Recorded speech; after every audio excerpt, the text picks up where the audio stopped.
నమస్తే నమస్తే అందరికి నమస్తే. ఎట్లున్నారంతా? వచ్చాడు రాజుగాడు వచ్చాడు. ఇందులో ఇడికినా అనుకుర్రి కొన్ని సిచ్యువేషన్లలో నేను వీడియో చేయలేకపోయినా. అండ్ ఈరోజు ముచ్చట ఏంటంటే రొయ్యల ఫ్రై చేసుకుందాం. ఎట్లా మీ వీడియో కాబట్టి మీరు వచ్చాడు చేసుకోర్రి. మీతో ముచ్చట మాట్లాడాలి. లవ్ మ్యారేజ్ చేసుకుందామా అంటే పేరెంట్స్ చంపుతుర్రు. పోనీ అరేంజ్ మ్యారేజ్ చేసుకుందామా అంటే చేసుకున్న పిల్ల చంపుతుంది. ఆ పోనీ లేదంతా గంగలో పోనీ సింగిల్గా ఉందామా అంటేనేమో ఈ లోకం మనల్ని గేగా ఎత్తుంది. ఎట్లరా బతికేది? అది పోనీలే, అది వాడిని సంపాదిద్దాం అంటేనేమో ఇంట్లో అయ్యా కొడకా పెళ్ళి చేసుకోవాలని అయ్యా అంటాడు. కొడకా పెళ్ళి చేసుకొని అమ్మ అంటది. అన్నా పెళ్ళని తమ్ముడు అంటాడు. అన్నా పెళ్ళని చెల్లె అంటది. ఎట్లా రాయిగా మనం బతికేది? దీని అమ్మ అందుకే నాలుగు వంటలు చేసుకొని తినరు, లోకానికి దూరంగా బతుకుర్రి. సరే, ఫస్ట్ రొయ్యల ఫ్రై ఏంటంటే వేసుకున్న ఆయిల్లో కొద్దిగా అవన్నీ వారేసుకొని మంచిగా ఫ్రై చేసుకో, టమాటా వేసుకో, తర్వాత మంచిగా కలుపుకో.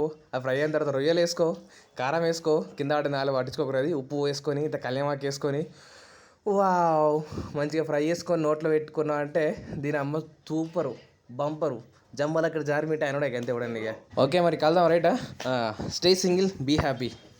జై బాలయ్య, జై హింద్.